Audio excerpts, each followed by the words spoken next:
Bismillahirrahmanirrahim. Assalamualaikum warahmatullahi wabarakatuh. We are from Group 7 with the Principle of Teaching and Assessment course consisting of myself, Silvia Azizah, Nindy Nabila, and Utari Novialita.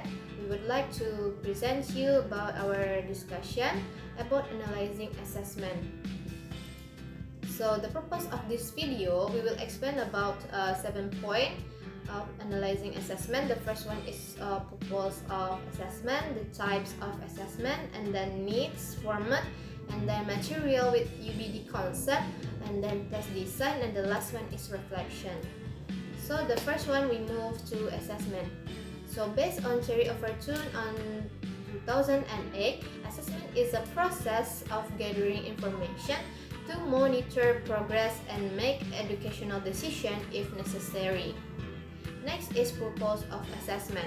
So the purpose of the assessment is to determine competencies of students, measure the achievement of learning objective, and the last one is evaluate the teaching process and method.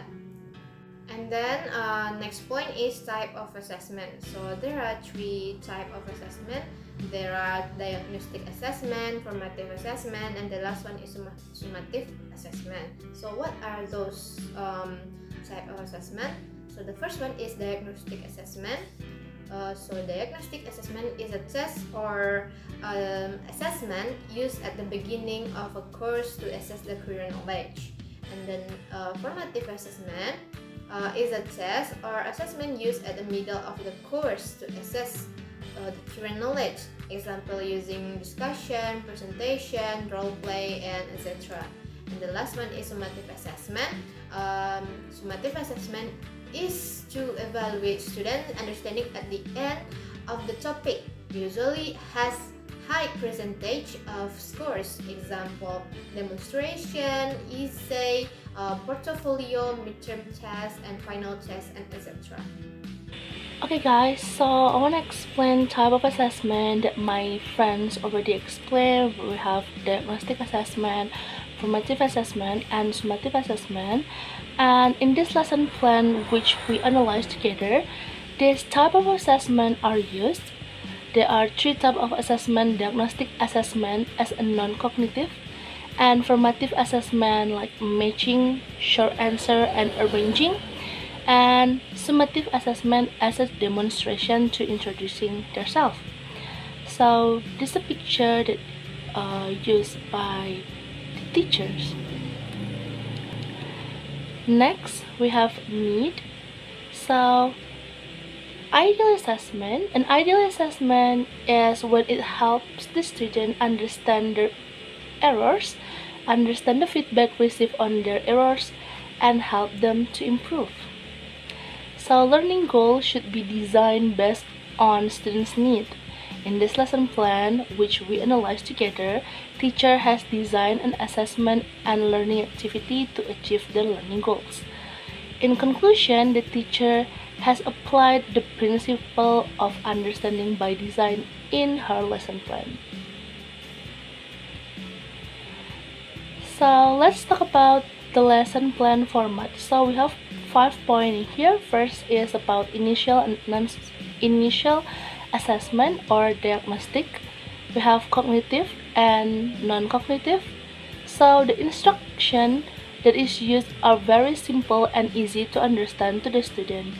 So we just ask about their condition in the class and what are they feeling today, and ask their basic knowledge before we jump to the material.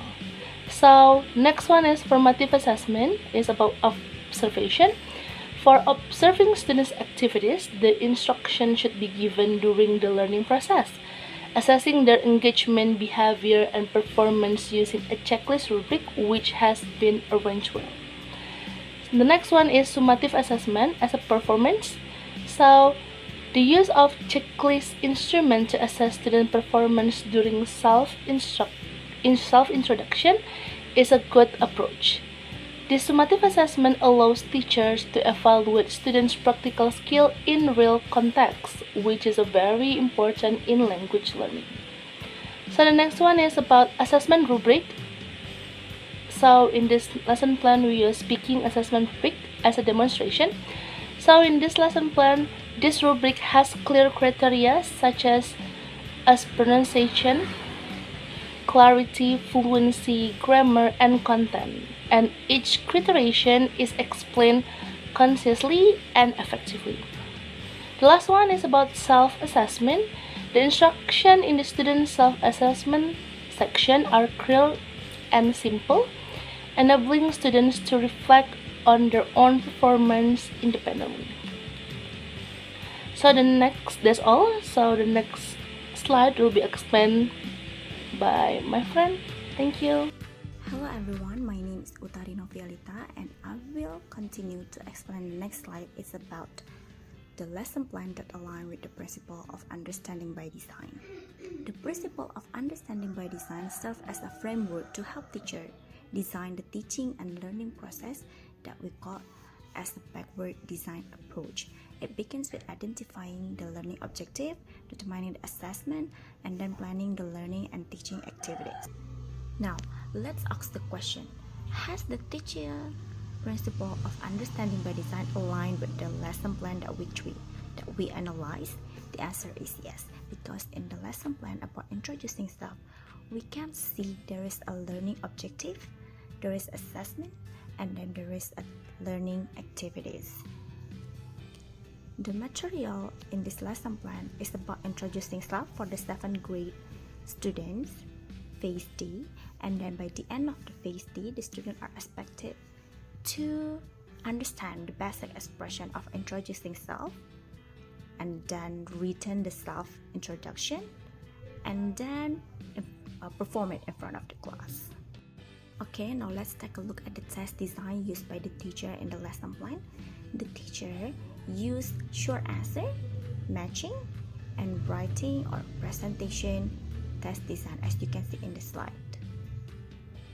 Okay, as for the reflection, we can see that the assessment and instrument used by the teacher are suitable for the purpose of the lesson, which is introducing. However, in the future, we are expected to utilize technology for assessment, such as using online interactive application or quizzes. Or we can also add variation of assessment, such as fill in the blank, multiple choice, and so on. It will help students to understand the material better from various perspectives. Okay, that's all our presentation. And then if you have any question, don't forget to comment and drop the question below. We will help you to understand better about the principle of understanding by design.